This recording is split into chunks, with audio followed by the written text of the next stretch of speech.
Bueno, buenas a todos. Gracias por unirse al webinar. Estaremos hoy con Jaime Miller, que es presidente y fundador de Sorsal. Sorsal, esta muy introducción, es una acción que invertirá en participaciones de acciones minoritarias de empresas uruguayas del mundo del rubro de justamente de tecnología y software, ¿verdad? La emisión será el día 26 de junio de este año, queda más o menos 2 semanas para la emisión, y van a emitir 15 millones de dólares en acciones próximamente. A ver, creo yo que es una oportunidad interesante para el cliente de retail, que va a poder invertir en empresas uruguayas del mundo del software, con buenos márgenes de ganancia, con costos bajos y empresas con buen recorrido actualidad. Así que bueno, sin más, le paso la posta a Jaime y haremos luego que sí, quizás una instancia de preguntas más adelante. Muchas gracias, Francisco. Un placer estar en contacto con ustedes. Estimo que se está viendo la pantalla de la presentación. Sí. Bueno, vamos a empezar a explicar la emisión. Como dice ahí, es una oferta pública de acciones. Es algo bastante novedoso en el mercado. O sea, es la primera vez que emitimos acciones y la empresa nace con la bolsa. O sea, Sorsal busca su capital inicial con los accionistas de la bolsa, o sea, con ustedes como potenciales inversores. Esta emisión es estructurada por Capital Oriental, firma de la que soy socio. Bragar es el asesor legal. KPMG va a ser quien nos va a ayudar a hacer las evaluaciones de las empresas y los due diligence, y es una acción que va a cotizar en la Bolsa de Valores de Montevideo. Entonces, para empezar, vamos a explicar conceptualmente la emisión. Vamos a ver cuál es el racional atrás de esta inversión, cuáles son los elementos que nos hacen pensar de que puede ser una buena oportunidad para invertir. Vamos a hablar un poquito de las características de la industria de TI del Uruguay. También ver cuáles empresas vamos a elegir, cuáles son los criterios para elegir empresas. ¿Qué vamos a pactar con los accionistas de esas empresas? ¿Qué expectativas tenemos de rentabilidad y cuáles son los riesgos? Que, como bien decía Francisco, esto es equity, o sea, estos son acciones. O sea, ¿no? Estamos frente a un instrumento de renta variable que como tal somos socios de estas empresas, en definitiva, y tenemos la suerte de ser cómo le vaya a esas compañías. También vamos a explicar cómo es la contabilidad de Sorsal, cómo va a ser su reporting, cuál es el cronograma que tenemos estimado de inversiones. Ya tenemos algunas empresas preseleccionadas que ya hemos avanzado en información y en análisis. ¿Quién es el equipo que está a cargo de la gestión? Y al final, bueno, un resumen de por qué invertir en Sorsal. Si hay preguntas, creo que ya pueden estar habilitado el chat para ir escribiendo preguntas. No sé si hasta ahora, no sé si acá se pueden ver si hay preguntas. Sí, ok. Sí. Entonces, el primer hice un diagrama en este caso para entender cómo se estructura la emisión. Ahí ustedes tienen en ese primer círculo inversores, o sea, potencialmente ustedes de oferta pública que capitalizan a Sorsal. Sorsal, en el lado izquierdo, van a encontrar quiénes son los que van a gestionar Sorsal. Como ya mencioné, Capital Oriental va a estar a cargo de la gestión general de Sorsal. Va a ser el que va a seleccionar las empresas de acuerdo a lo que indica el prospecto. Bragart va a hacer la negociación de los acuerdos de accionistas, el equipo legal de Bragart, y también la administración contable y financiera de Sorsal. KPMG nos va a ayudar con la evaluación de las empresas, y también tenemos la participación de un asesor externo, que ahora después se los voy a presentar, que en definitiva nos va a permitir evaluar las empresas desde el punto de vista de su plan de negocios y su atractivo general para Sorsal. Entonces, en definitiva, Sorsal, a su vez, es una entidad que va a cotizar en la Bolsa de Valores. La Bolsa de Valores es la entidad registrante y el agente de pago. Y esto es una emisión regulada. O sea, estamos controlados y supervisados por el Banco Central del Uruguay y por la Auditoría Interna de la Nación en lo que refiere al gobierno corporativo y el funcionamiento corporativo de Sorsal. Entonces, con esa estructura, Sorsal se va a dedicar a invertir participaciones minoritarias en empresas de tecnología. Ahí pusimos como ejemplo, nuestro objetivo es llegar a 8 empresas, por lo menos 5, como máximo 5, como mínimo 5, como máximo 12. Ahora vamos a ver un poco cuáles son los criterios para distribuir nuestra inversión en esas compañías. Entonces, desde el punto de vista de funcionamiento, la inversión de los accionistas inversores va a Sorsal. Sorsal la invierte en empresas de tecnología. Esa inversión le genera dividendos. Ahora vamos a hablar un poco de los dividendos mínimos que le vamos a pedir a estas empresas. Y a su vez, en algún momento, lo más probable que suceda es que algunas de estas empresas se termine vendiendo. O sea, que hayan, como habrán visto en el mercado, es muy usual que inversores extranjeros o fondos de inversión adquieran la totalidad del paquete accionario de una empresa uruguaya de tecnología. En ese caso, nosotros, además de recibir dividendos, vamos a recibir el producido de la venta de nuestra participación. Con lo cual, ahí puede haber también una potencial ganancia. O sea, que tenemos dos posibles upsides, o potencial crecimiento. O sea, ya sea por el lado de los dividendos o por el lado de la venta posible de alguna de estas compañías, ¿no? Entonces, en definitiva, ¿cuál es el racional de la inversión?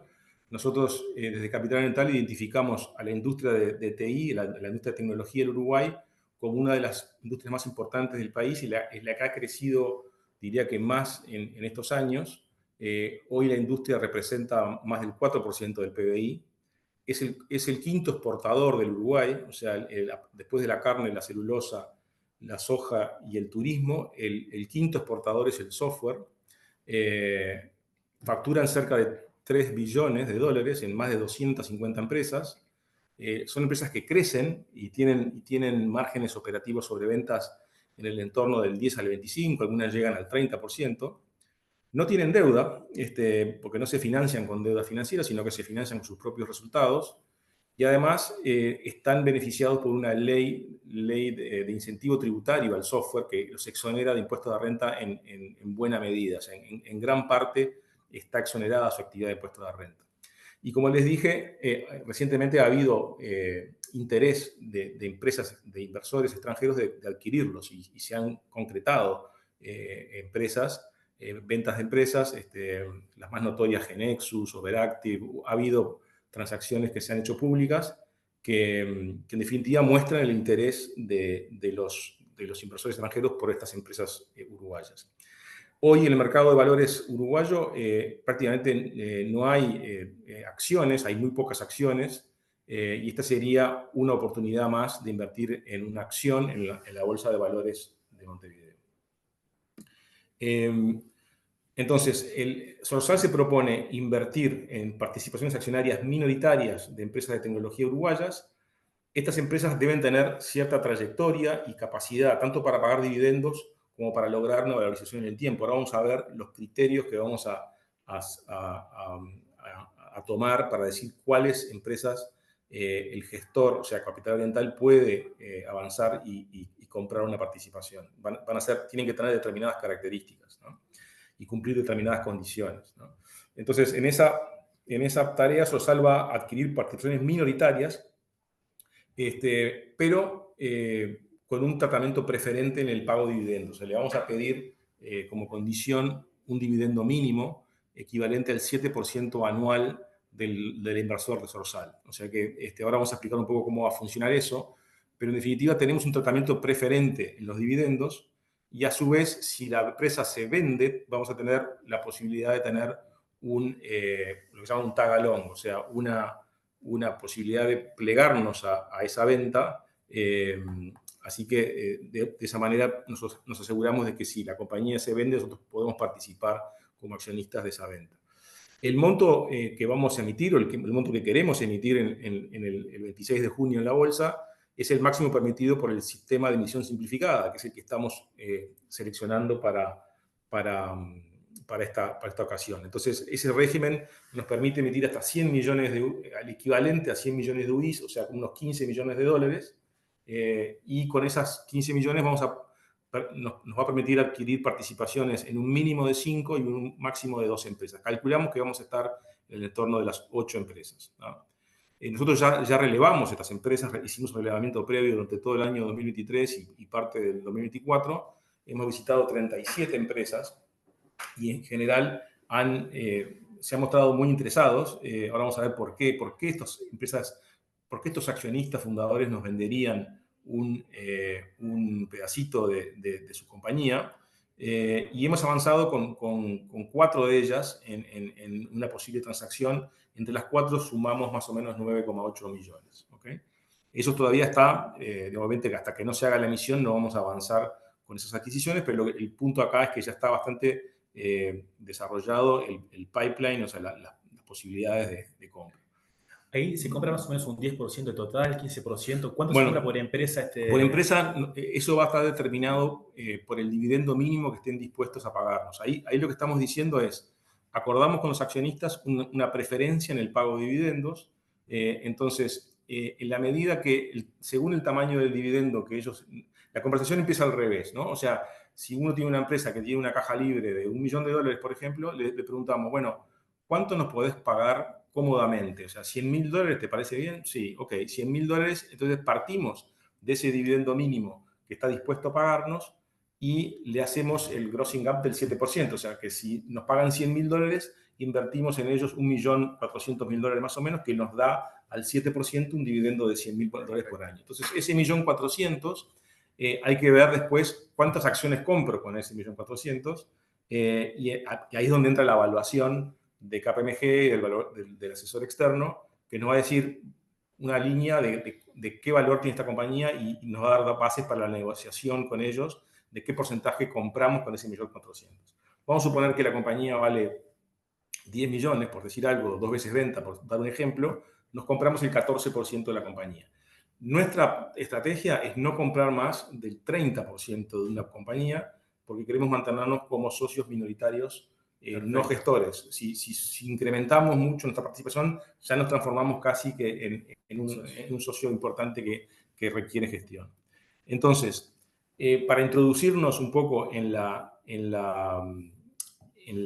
industria de tecnologías de información, acá les puse algunas cifras.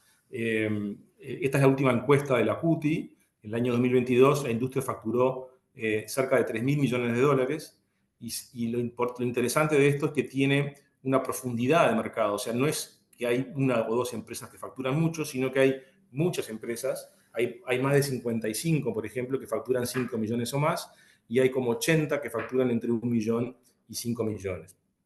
El 2022 fue un año récord, y también se notó un crecimiento también espectacular en las exportaciones, ¿no? Ahí tienen la cifra de exportaciones, cerca de $1.800 millones en el año 2022, con lo cual estamos ante una industria con mucha profundidad y mucha cantidad de empresas que son elegibles. Por supuesto que en esas empresas está IBM, están Sabre, Tata, que no son elegibles porque no son empresas que vendan su capital, pero sí hay una gran cantidad de empresas uruguayas que siguen siendo propiedad de los fundadores uruguayos. Entonces, ¿cuál es el beneficio para la empresa? O sea, ¿por qué alguien me vendería el 30% o el 20% de su compañía? Bueno, luego de esas 37 conversaciones que tuvimos con estas empresas, las razones por las cuales nos venderían, las principales que recogí, son esas.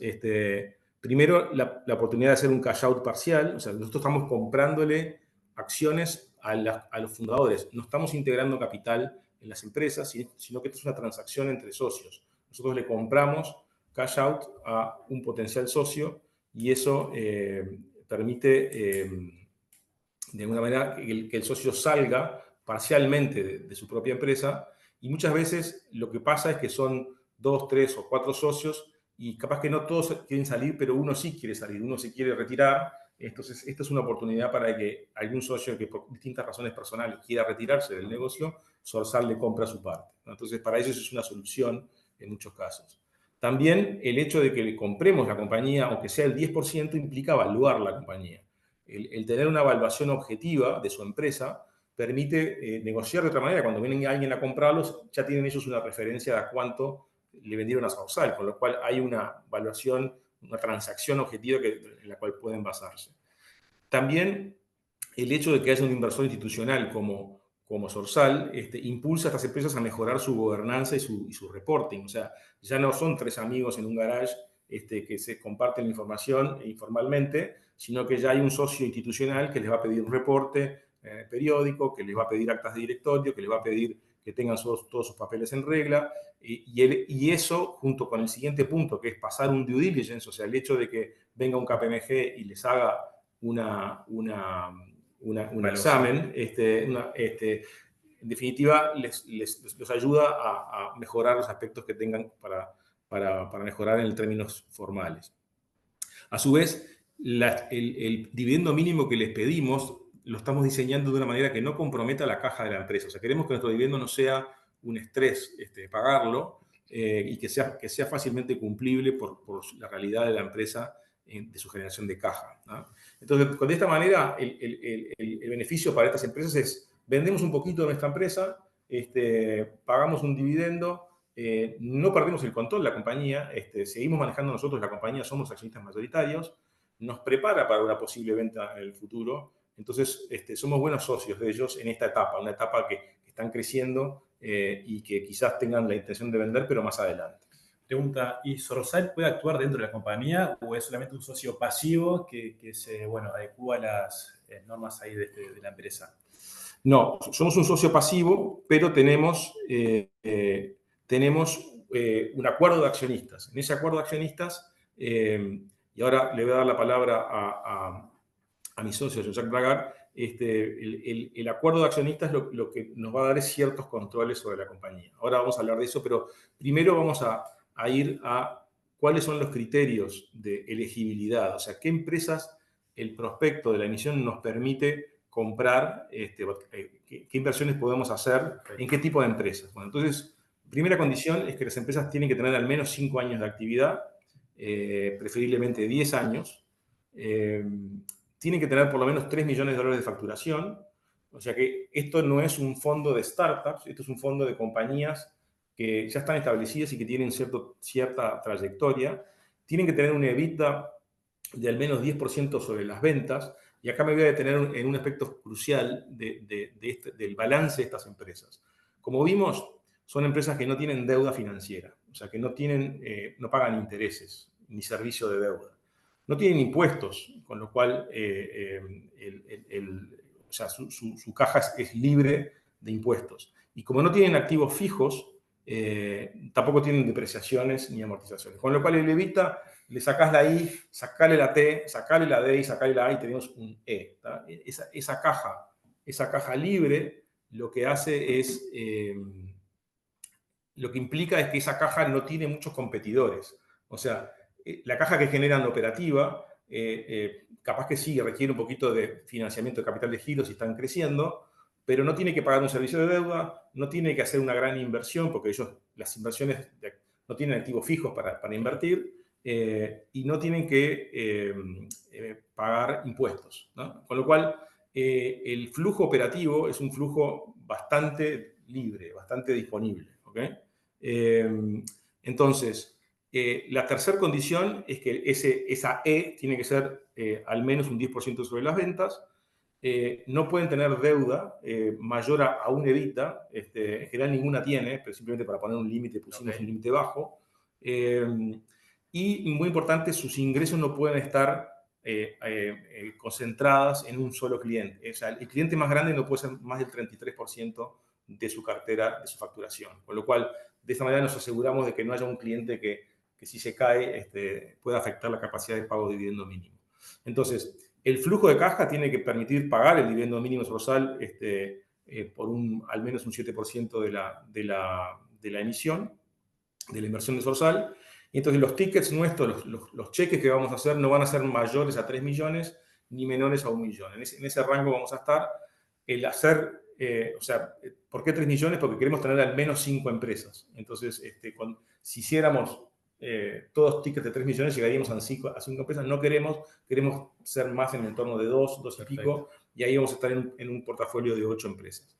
Siempre son participaciones minoritarias, sin integración de Sorsal en el directorio, y la empresa, para poder, además de ser elegible, además de tener todas esas condiciones, lo que tiene que pasar el due diligence satisfactorio por KPMG.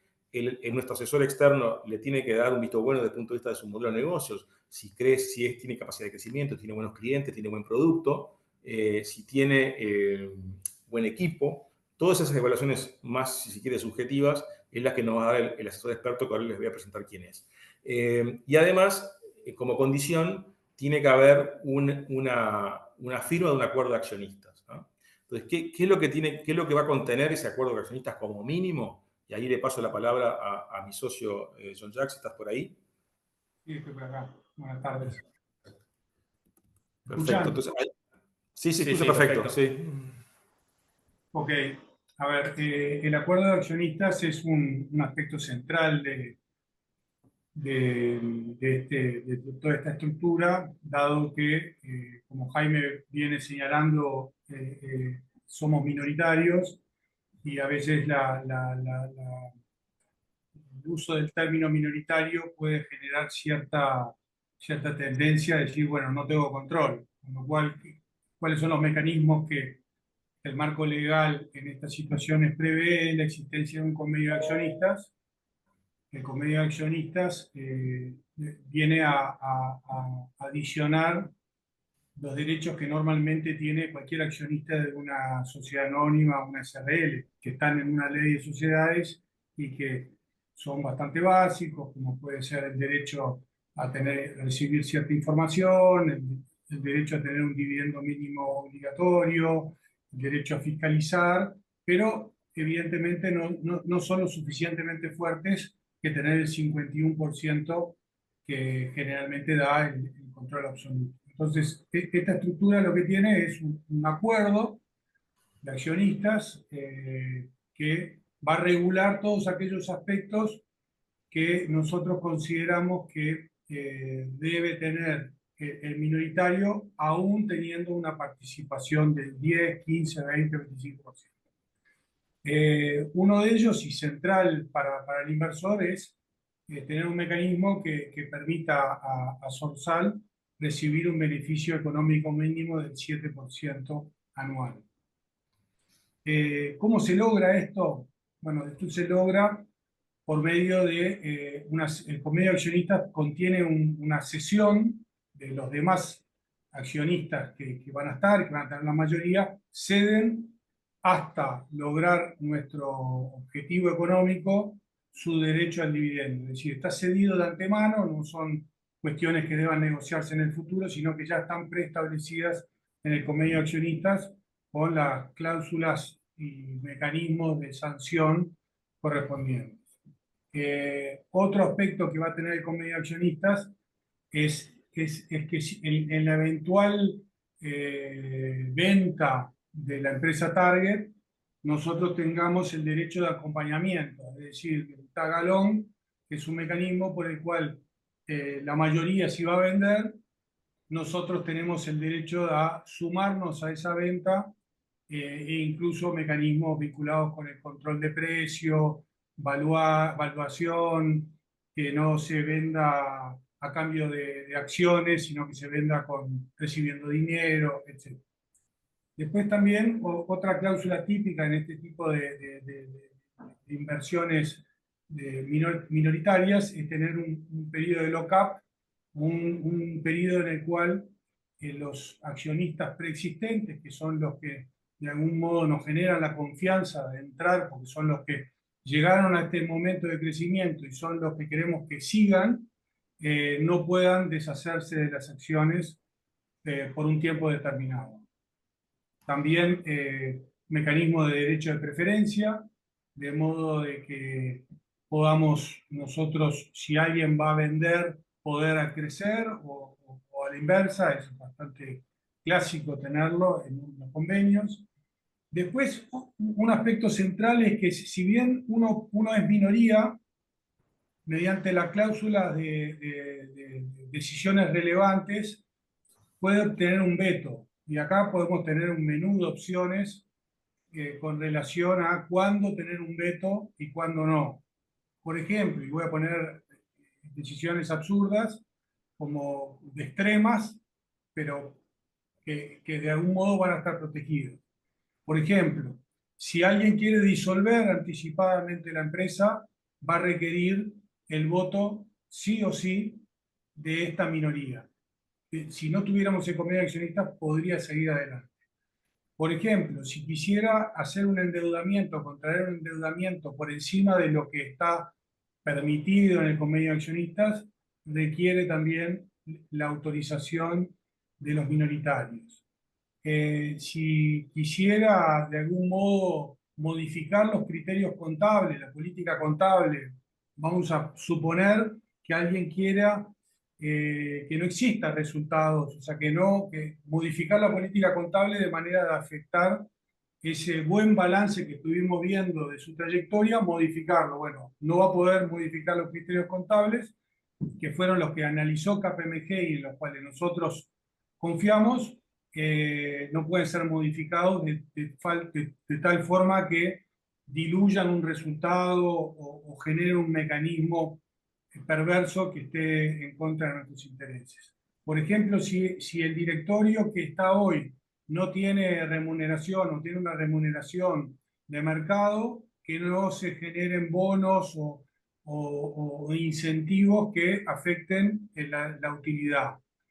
También aspectos vinculados con el personal clave, de su permanencia, cláusulas de non-compete, cláusulas de solución de controversias que sean dinámicas, cláusulas de poder, si bien nosotros no estamos en el directorio porque es una decisión no estar en el directorio, eso no significa que en el convenio de accionistas no se pueda generar mecanismos de hacer una especie de step-in en ciertas situaciones. O sea, cada convenio de accionistas es un traje a medida, es decir, acá nosotros estamos detallando aspectos generales, pero cada empresa es un traje a medida en particular que va a requerir la pericia de la negociación y saber, además de estas protecciones, si es necesario tener otras protecciones. Nuestro equipo, la negociación del M&A la vamos a hacer nosotros, Jaime en la dirección estratégica, Agustina Gomio, abogado, y yo, que somos abogados que estamos especializados en transacciones de M&A. Con lo cual, esa experiencia es la que vamos a volcar buscando proteger, aún siendo minoritario, el control de la compañía. Perfecto. Bien, yo ahora voy a poner un slide con la presentación del equipo, así que vamos a abundar un poquito en eso. Sigo y ahora entramos en el tema de rentabilidad y riesgos. Obviamente que esto es una inversión en acciones, con lo cual obviamente que tiene un riesgo mayor que invertir en títulos de deuda. Acá somos socios de estas empresas y estamos, digamos, la rentabilidad depende de cómo le vaya a las empresas que hayamos decidido ser socios. Entonces, ¿qué es lo que correlaciona más con el éxito o con la rentabilidad de Sorsal? Y bueno, que las compañías crezcan, que crezcan en facturación, porque si crecen en facturación, crecen en dividendos y crece la posibilidad de que nos paguen un dividendo mayor al 7%. A su vez, si crecen, valen más. Entonces, si valen más en una eventual venta, tendremos una mayor valor en la salida de nuestra participación.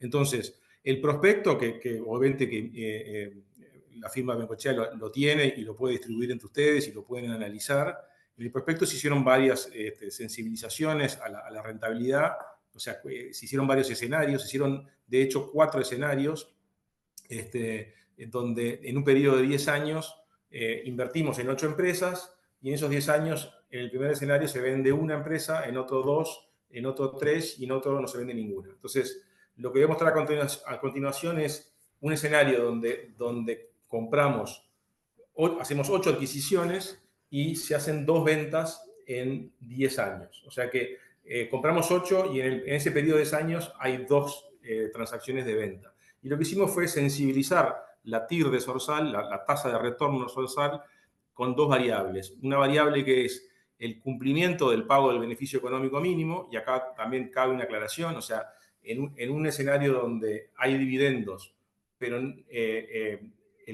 como explicaba John Jack, los accionistas no van a ceder sus dividendos hasta que lleguemos a un 7. Si hay un año donde el dividendo es bajo, probablemente Sorsal cobre más dividendos que los accionistas por vía de esa cesión.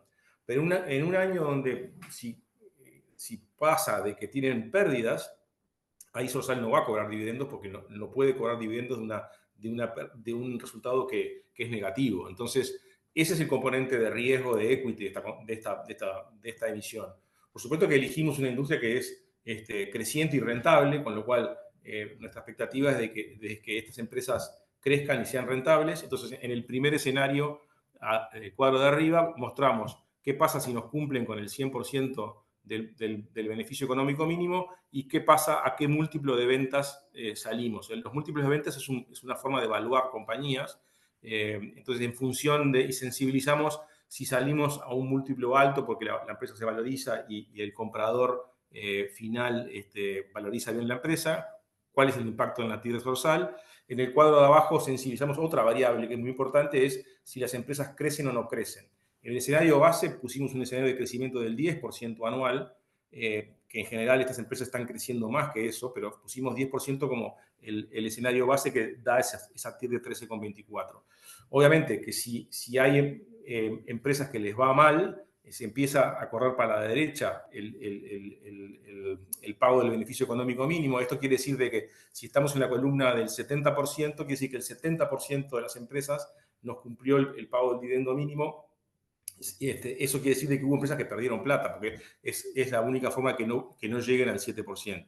Y después, en la variable de las I, en la variable de crecimiento de ventas, hicimos escenarios de si crece 10 o si crece 20 o si decrece, cuál es el impacto en la TIR. Con esto quiere decir de que esta es una renta variable, esta es una renta que tiene componentes que no podemos prever en este instante, pero sí tenemos una estrategia respecto de qué tipo de empresas queremos comprar. Entonces, en la selección de las empresas de dónde está, nos parece digamos, la buena distribución del riesgo. Ahí estoy poniendo los riesgos de esta emisión, riesgo de que no nos paguen el beneficio económico mínimo, riesgo de que no crezcan estas empresas como esperamos que vayan a crecer, riesgo de que el key talent, o sea, digamos, personal clave de la empresa se vaya o renuncie, y también riesgos de contingencias laborales. Digamos, hoy en un due diligence de estas compañías el riesgo más importante es el riesgo laboral, porque tienen mucho personal, no tienen deuda, entonces no hay riesgo del lado de deuda, no tienen materia prima ni stocks, con lo cual todo lo que es due diligence de esa parte del balance no es necesario. Y la mitigación de esos riesgos está fuertemente asociada a invertir en varias empresas y no en una sola. O sea, el hecho de que tengamos una distribución de 8 empresas, bueno, le tiene que ir mal a todas para que le vaya, o a buena parte para que nos vaya mal, ¿no? Y bueno, un poco también la experiencia del equipo de Money que mencionaba John Jack, el conocimiento de la industria que aportamos con el asesor experto, creo que también es una digamos, una herramienta para comprar buenas empresas. A su vez, es una industria que tiene muy poco endeudamiento o nulo, con lo cual, como dije al principio, la caja de estas empresas no está siendo competida por otros actores. Y bueno, y diseñamos un acuerdo de accionistas que base, pero que después, obviamente, que va a ser a medida en cada transacción, pero tiene elementos mínimos que nos impone el prospecto, que tiene que tener sí o sí para que Sorsal adquiera las participaciones. Entonces, una cosa importante es la contabilidad de Sorsal. Sorsal emite bajo el sistema de emisión simplificada de acciones. Es un sistema nuevo que creó el Banco Central, que tiene algunas facilidades para los emisores, y una de ellas es que podemos adoptar la norma las NIF para pymes. Es una norma contable que es muy sencilla, porque como no somos controladores de estas empresas, como somos minoritarios, podemos contabilizar su valor al valor de la adquisición, al valor del activo. Y en el estado de resultados vamos a tener solamente los ingresos por dividendos cobrados. O sea que Sorsal va a reconocer sus ingresos cuando cobra dividendos. Entonces, en definitiva, nosotros no vamos a hacer una evaluación cada trimestre de cuánto valen las compañías, sino que lo vamos a mantener al valor de adquisición. Entonces, eso hace de que la contabilidad y la finanza de la empresa son parejas, están calzadas. O sea, si hay ingresos es porque cobramos dividendos, y entonces eso de una manera nos asegura de que la caja siga el resultado contable. Entonces, el gestor, o sea, nosotros vamos a preparar un informe trimestral donde vamos a decir, este es el estado del portafolio, estas son las empresas que nos pagaron dividendos en este trimestre, menos los gastos de Sorsal, distribuimos el 90% de esa caja libre de Sorsal, eso está en el prospecto también. Jaime, ¿y ese dividendo va a ser dividendo anual, semestral, trimestral? Bueno, las compañías cierran balance en su mayoría el 31 de diciembre, pero hay algunas que cierran en la mitad de año, dependiendo de cuándo cierren balance y cuándo tengan su asamblea de accionistas y cuándo tenemos nosotros los dividendos. O sea que probablemente tengamos pagos durante el año. O sea, entonces, pero dependiendo de cuándo cierran balance es cuando vamos a empezar a recibir dividendos. Nosotros, después de la emisión, vamos a tratar de invertir en estas primeras 4 empresas que tenemos seleccionadas y vamos a ser socios a partir del 2025, digamos. Entonces, en el ejercicio 2025, cuando cierre, ahí vamos a saber cómo nos fue de dividendos. Si ellos pagan anticipos de dividendos, también nosotros tenemos derecho a cobrar anticipo de dividendos, con lo cual el flujo de dividendos va a ser en función de los cierres de balances de cada empresa, ¿tá? Este es nuestro plan de adquisiciones. Como les dije, tenemos 37 empresas relevadas. De esas 37 hay 4 que estamos ya en fase digamos, de NDA y de análisis de números, de balances, como para llegar a un acuerdo de adquisición en este segundo semestre del 2024. Tenemos la expectativa de poder desembolsar esas 4 adquisiciones. Y después tenemos, digamos, 4 más, y hay otras 19 que han mostrado interés, que estamos ya en segundas conversaciones, con lo cual somos optimistas respecto de que vamos a poder desembolsar la emisión. Como dice el prospecto, tenemos un periodo de 2 años para hacer esto, pero bueno, obviamente que apuntamos a invertirlas lo antes posible. Mientras no se hacen las inversiones, los fondos pueden estar colocados en bonos del Tesoro soberano uruguayo y en depósitos a plazo fijo en bancos uruguayos. O sea, en definitiva, la inversión, digamos que los fondos ociosos van a estar rindiendo a las tasas que nos ofrezca los valores públicos uruguayos. Eso nos da cierta rentabilidad que vamos generando mientras mientras no se hacen las adquisiciones. Así que bueno, esos son y eso es en lo único que podemos invertir. O sea, no podemos invertir en otra cosa que en esos 2 tipos de activos, además de acciones de compañías de software. ¿Y van a participar corredores de bolsa, bancos y AFAPs? No, AFAPs no, porque no tiene calificación. Esto no tiene calificación de deuda, eso es importante. La emisión simplificada, uno de los requisitos que digamos que no tiene para el emisor es la calificación de deuda. Entonces, como no es una emisión calificada, no tiene calificación, las AFAPs no pueden entrar. Igual está diseñada para el ahorrista minorista. O sea, nosotros lo que queremos es que haya muchos inversores, porque eso también favorece el tema del que haya mercado secundario. O sea, de que se pueda, de alguna manera, que haya liquidez en el mercado. Que haya liquidez en el mercado, ¿no? Ahí estoy presentando el equipo. ¿Quién soy yo? Bueno, tuve una trayectoria en Sudamérica durante muchos años. También fui director de Uruguay 21 en los últimos años. En esa carrera tuve mucho contacto con esta industria, por eso siempre la observé con atención. Jean-Jacques, mi socio, y Agustina, mucha experiencia en todo lo que es emisión del mercado de capitales y M&A, todo lo que son acuerdos de accionistas, transacciones de M&A, con lo cual desde ese lado, todo lo que es la parte de negociación del acuerdo de accionistas, tenemos ese equipo. Jorge Goulu es el asesor externo seleccionado. Jorge Goulu es argentino, tiene una consultora que se llama Think Tanks, pero su carrera, tiene 30 años de carrera en IBM Argentina. Fue presidente de la IBM Argentina y fue presidente de IBM de Latinoamérica. Y luego en KPMG tenemos representada como socia del sector de Deal Advisory, o sea, todo lo que son transacciones de M&A, Magdalena Peruti es la socia a cargo de todo lo que es due diligence, digamos, servicios de due diligence de KPMG que van a poner ese equipo a trabajar en los procesos de due diligence. Entonces, para resumir, ¿por qué uno consideraría invertir en Sorsal? La primera razón es, bueno, podemos a través de Sorsal ser socio de una de las industrias más atractivas del país, ¿no? Y somos socios no de una empresa, sino de varias empresas, ¿tá? Eso es importante.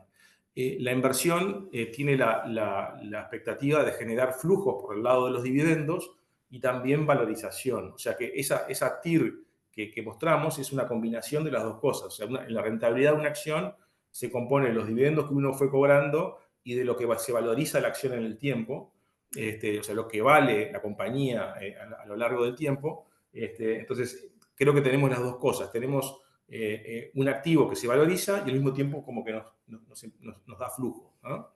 Esa mayor valorización es capturable en la medida de que estamos viendo de que hay mucho interés por estas compañías y que hay transacciones de ventas de estas compañías, con lo cual esa posibilidad de que se venda una, que se vendan dos, es digamos, relativamente probable por el movimiento que estamos viendo de adquisiciones en esa industria. Estamos regulados por el Banco Central y por la Auditoría Interna de la Nación, y bueno, gestionada por un equipo con experiencia, pero sobre todo tenemos regulación, que quiere decir que esto es una oferta que está regulada por el Banco Central con todos los controles que ello implica.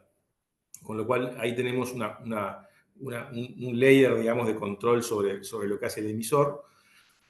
Va a cotizar en la bolsa esta acción, con lo cual si logramos de que haya muchos inversionistas, hay más chances de que se tradee en el mercado secundario.